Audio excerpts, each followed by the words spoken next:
السلام علیکم ورحمۃ اللہ وبرکاتہ۔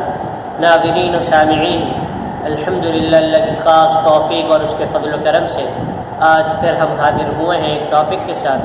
وہ ٹاپک ہے کسی میت پر نوحہ کرنا، اس کی وعید اور اس کی سزا کیا ہے۔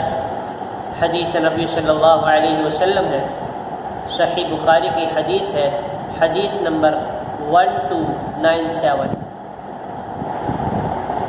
عن عبد الله رضي الله عنه عن النبي صلى الله عليه وسلم قال: ليس منا من ضرب الخدود وشق الجيوب ودعا بدعوة الجاهلية۔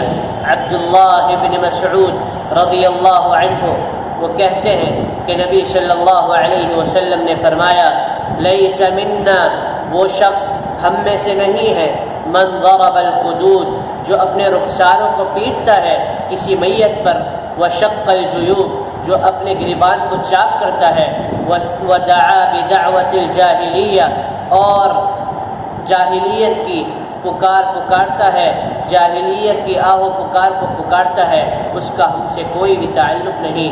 تو میرے بھائیوں، کسی بھی میت پر ہمیں اس طریقے سے اجتناب کرنا چاہیے، کیونکہ اللہ کے رسول صلی اللہ علیہ وسلم نے فرمایا جو شخص ایسا کرے گا اس کا ہمارے ساتھ کوئی تعلق نہیں، اور جس کا اللہ کے رسول کے ساتھ کوئی تعلق نہیں ہوگا تو پھر وہ اپنا حشر خود ہی دیکھ لے کہ اس کا کیا بنے گا۔